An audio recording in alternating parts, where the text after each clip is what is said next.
안녕하세요. 홍시의 출근길에 오신 것을 환영합니다. 저는 오늘 아이오닉 5N을 타고 가고 있습니다. 5N은 제가 2달 전에 영국 구두드에서 가장 처음 보여드리고, 또 이제 최근에는 태안 서킷에서 이렇게 막 몰아보면서 여러분들께 이 5N이 가지고 있는 이런 스포티한 성능들을 보여드렸었는데요. 근데 처음에 이게 아이오닉 5N을 소개를 했을 때 이 차는 고성능 전기차긴 하지만 일상에서 데일리카로도 탈 수 있도록 접목시켜서 만들었다라고 하시더라고요.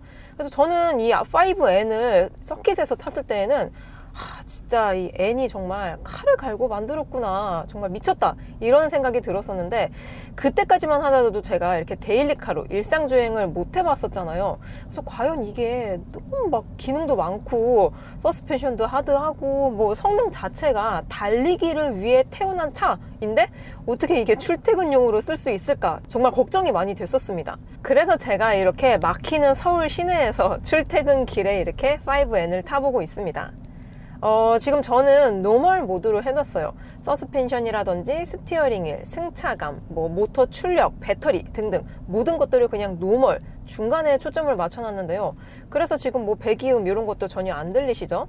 가속감 같은 경우도 일반적인 전기차랑 뭐 별다를 게 없습니다. 뭐 회생제동 같은 경우도 그렇고요. 근데 기본적인 전기차, 특히 이제 5N 같은 경우는 5랑 이런 플랫폼을 공유하잖아요. 그래서 5N과 그냥 5와 비교했을 때 가장 큰 차이점은 승차감입니다. 5N이 승차감이 좀 많이 하드하고 딱딱하고 데일리카로 타기에는 살짝 불편한 감이 지금 조금씩 올라오고 있긴 하거든요.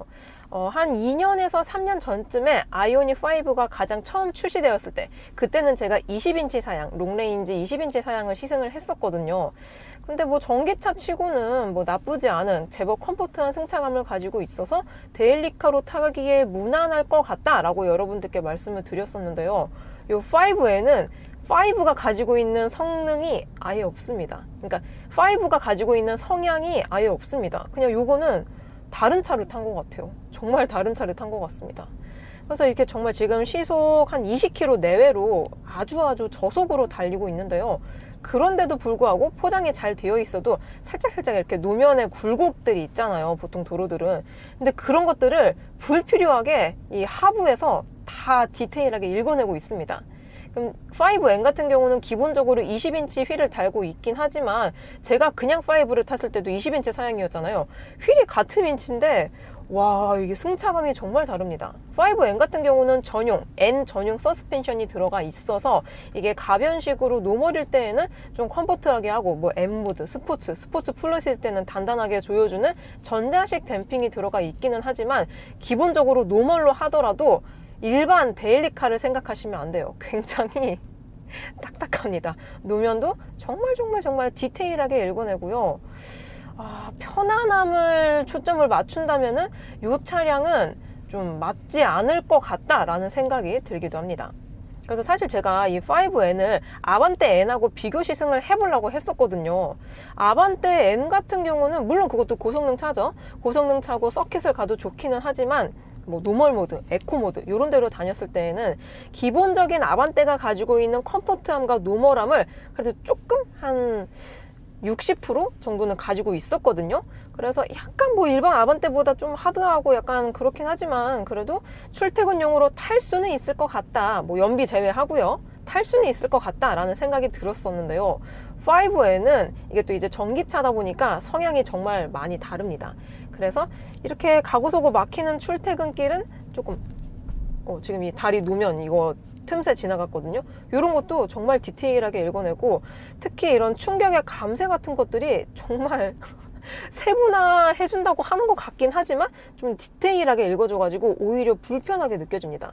그래서 데일리카로 타기에는 많은 타협이 있어야 되지 않을까, 그런 걱정이 듭니다. 그래서 이런 고성능 차들 같은 경우는 보통은 세컨카로 타시는 경우가 굉장히 많으시더라고요. 그래서 일반 데일리카, 뭐 출퇴근용으로는, 특히 이제 결혼을 하시고 아이가 있으신 가정은 좀 편한 차들이 있잖아요. 왜 예를 들어서 카니발 같은 거, 그런 거를 메인차로 사용을 하시고 이제 세컨카로 이렇게 고성능 차를 운용을 많이 하시는 편이더라고요. 그래서 만약에 제가 5N을 산다고 하면은 메인카로 탈 것 같지는 않아요. 일단 그 첫 번째 이유 중에 하나가 너무 불편한 승차감, 그리고 두 번째는 전비입니다. 그러니까 전비가 이게 고성능 차치고 나쁘지가 않아요. 나쁘지가 않은데 일반 전기차랑 비교했을 때에는 아무래도 이게 고성능이다 보니까 주행 가는 거리도 조금 작고 또 이제 전비도 조금 덜 나오다 보니까 그만큼 충전소를 자주 가야 된다는 불편함이 있잖아요. 그래서 데일리카로보다는 그냥 뭐 주말이라든지 아니면은 오늘 좀 드라이빙의 참맛을 느끼고 싶다 그럴 때 착 몰고 갈 것 같고, 그거 아니면 출퇴근길에는 차라리 조금 남는 돈으로 왜 중고 소나타 LF 같은 거 있잖아요. 요즘 뭐 가격이 뭐 괜찮게 나왔더라고요. 그래서 그런 중고차를, 편안한 중고차 그런 거 하나 구매해서 출퇴근용으로 타지 않을까 싶습니다. 지금 시속 한 5km 정도로 계속 막히는 길만 가고 있어서 그런지, 원래 공인 전비는 한 3km대가 나오거든요. 근데 지금 5.2kW가 나오고 있습니다. 뭐 이런 친환경 차들 같은 경우는 막히는 구간에서 연비 효율이, 이런 전비 효율이 더 좋기 때문에 좋을 것 같게 느껴지지만, 또 이렇게 너무 막히는 길을 이런 전기차, 너무너무 조용한 전기차로 다니면 오히려 좀 지루해서 더 피곤함이 저는 개인적으로 몰려오더라고요. 그리고 N, 고성능인 만큼 지금 보시면은 버킷 시트가 들어가 있습니다. 버킷 시트 같은 경우는 서킷이라든지 좀 과도한 주행을 했을 때 운전자를 잘 잡아줘가지고 안전하면서도 편안한 그런 주행을 도와주는 시트인데요. 지금 저는 보시다시피 아주 막히는 그냥 일반 도로를 가고 있습니다. 그랬을 때의 버킷 시트는 사실 그림의 떡이에요. 그러니까 좋을 게 없습니다. 장점이 없어요. 그리고 저는 체구가 조금 작은 편이라 가지고 그렇게 낑기지는 않는 편이거든요. 근데 일반적인 성인 남성, 특히 이제 한 X라지 이상으로 가시는 덩치를 가지고 계신 분들은 이 버킷 시트가 많이 낑긴다고 하십니다. 그래서 요거를 데일리카로 운용했을 때 저처럼 좀 체구가 작으신 분들은 그래도 그냥저냥 탈 수는 있지만, 체구가 조금 있다 하시는 분들은 요거 꼭 실차를 보셔야 될 것 같아요. 굉장히 요 안쪽에 이 시트, 등받이 시트도 그렇고 엉덩이 시트도 그렇고 사이즈가 좀 많이 작습니다. 작아요. 그리고 시트가 이게 스포츠성이기 때문에 전동식이 안 들어가고 모두 다 수동입니다. 뭐 등받이도 그렇고 앞뒤 조절도 그렇고 다 수동식으로 되어 있거든요. 근데 시트 자체가 여기 앞쪽에 있잖아요. 무릎 쪽에 시트가 이렇게 위로 싹 올라와 있는데 그걸 또 별도로 조절이 안 돼요. 그래서 시트 포지션이 너무 달리기용이라서 지금처럼 이런 막히는 길에서 너무 불편하다라는 느낌이 계속 들고 있습니다. 시트 자체가 이거를 타고 장거리를 간다면 굉장히 운전 피로도가 상당하지 않을까, 그런 예상이 드네요. 그리고 지금은 살짝 날씨가 추워져서 괜찮긴 한데요. 여름 같은 경우는 이 안쪽에 보시면은 이게 스웨이드로 되어 있습니다. 물론 통풍 시트가 들어가 있기는 하지만 제가 이 통풍 시트를 사용했을 때 일반적인 시트는 이제 가죽으로 되어 있잖아요. 가죽 시트에 들어가는 통풍보다 바람 세기가 좀 약합니다. 그러니까 일반 가죽 시트에 들어가는 통풍 세기가 한 뭐 3단 정도라고 한다면은 요 버킷 시트 같은 경우는 최고 단수를 하더라도 한 1단에서 잘 쳐줘야 2단? 그래서 좀 더위를 많이 타시는 분들은 요 버킷 시트도 한번 고려를 해보시면 좋을 것 같아요. 근데 5N 같은 경우는 통풍 시트와 열선 시트를 여기 공조 디스플레이에서 조절을 할 수 있기는 한데 세부사항 있잖아요. 뭐 1단, 2단, 3단 이런 걸 조절을 하려면은 여기 디스플레이로 들어가야 됩니다. 그래서 한번 클릭을 하고 또 한 번 클릭을 해야 되기 때문에 사용성이 엄청 좋게 느껴지지는 않아요. 그래서 브레이크가 이게 막 서킷을 달리고 좀 스포티한 주행을 했을 때에는 좋기는 하지만 지금처럼 정말 막히는 이런 일상 구간 내에서는 오히려 안 좋을 때가 많습니다. 특히 정차 시에 재출발하거나 아니면은 이제 주차할 때는 보통 전진 후진 번갈아 가면서 계속 하잖아요. 그럴 때 고성능 차들의 특징이 있어요. 브레이크가 한번 이제 찌끄덩 하면서 뭔가 잡아주는 게 스무스하게 잡아준 게 아니라 퍽퍽퍽 이렇게 잡아줍니다. 아무래도 이런 잡아주는 캘리퍼라든지 디스크 같은 것들이 컴포트보다는 스포츠성에 맞춰져서 어쩔 수 없는 것 같기는 한데요. 요거는 비단 5N만이 가지고 있는 게 아니라 고성능 차들 대부분이 그럽니다. 그래서 고성능 차들을 가지고 계신 분들은 보통은 데일리카로 잘 안 타시는 것 같아요. 불편하니까요.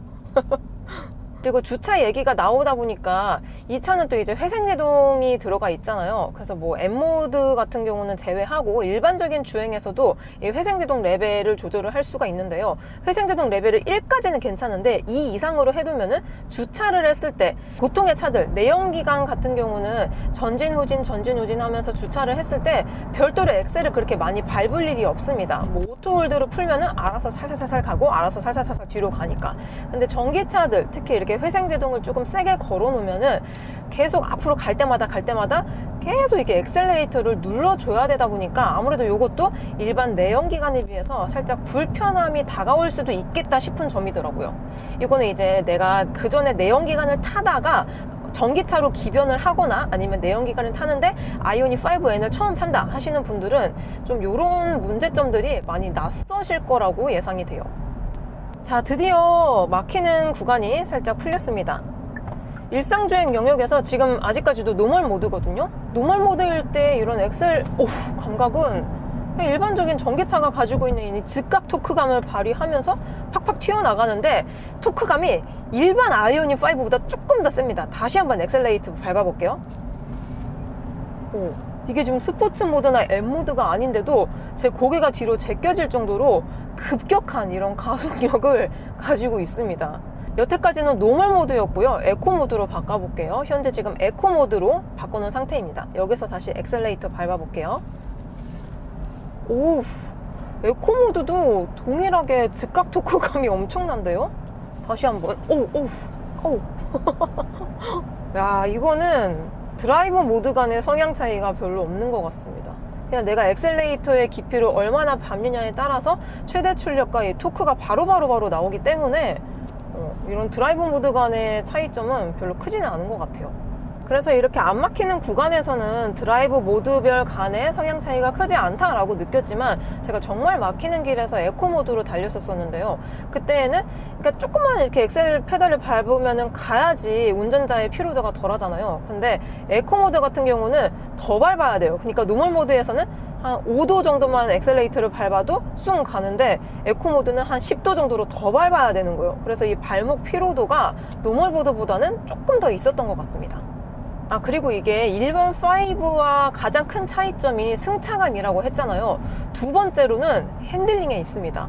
근데 가장 컴포트한 지금 노멀 모드를 해둔 상태인데도 불구하고 이 스티어링의 기어비가 상당히 높습니다. 상당히 높아요.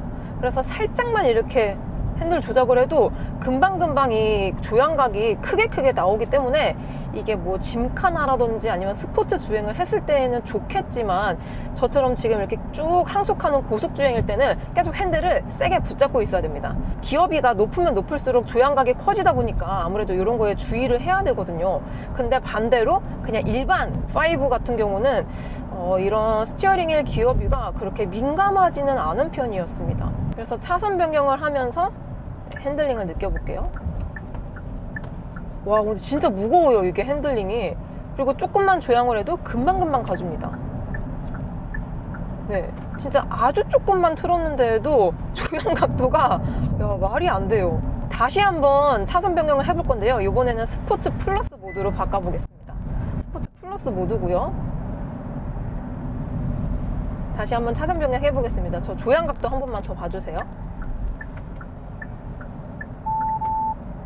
와, 너무 민감한데요? 자, 그래서 아이오닉 5N 데일리카로 일상용으로도 탈 수 있냐? 정확히 말하자면 타협하면 탈 수는 있기는 있습니다. 대신 몸이 조금 피로하고 일반 차들보다 운전 피로도가 조금 더 많이 올 수 있겠다라는 생각이 듭니다. 특히 이게 승차감이 정말 하드하다고 했잖아요. 앞에 마침 또 엄청 큰 방지턱이 있거든요. 현재 노멀 모드입니다. 방금 방지턱은 이 높이가 조금 높은 방지턱이긴 했어요. 근데 일반적인 차들로 갔을 때 이 정도로 충격 감쇄를 하드하게 해준 차량이 별로 없거든요. 와, 근데 지금 노멀 모드인데도 불구하고 저 방지턱을 넘었을 때의 충격 감쇄를 좀 다이나믹하게 해줍니다. 자, 이제는 스포츠 플러스 모드로 바꾸고 방지턱을 넘어보겠습니다. 스포츠 플러스입니다. 와, 한 번 더 넘어볼게요.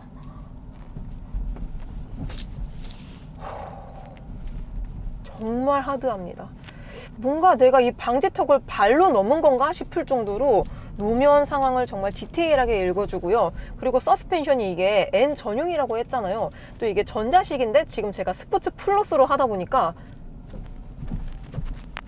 뭐 밟은 게 아닌가 싶을 정도로 노면 상황을 정말 디테일하게 읽어줍니다. 그래서 결론적으로 이렇게 스포츠 플러스 모드로 갈수록 승차감이 좋지는 않습니다. 대신 이게 다운포스가 좋아지기 때문에 고속주행을 했을 때에는 안정적일 수가 있는 거죠. 여기서 유턴을 하면서 스티어링의 기업이, 우와, 지금 아직 도로가 저기 끝까지 남아있는데 코너 각도가 장난이 아닙니다. 흡사 후륜 조향을 가지고 있는 차를 탄 것처럼 각도 조절하는 능력이 굉장히 탁월한 것 같아요. 확실히 고성능차답게 달리고 스포츠 주행을 했을 때 진가를 발휘하는 차인 것 같습니다. 방금도 노면 상태 너무 좋지 못했어요. 아무튼 여러분들은 퇴근 중이신가요? 오늘 하루도 정말 수고 많으셨고요. 저는 그럼 다음 리뷰 때 뵙도록 하겠습니다. 그럼 안녕. 안녕.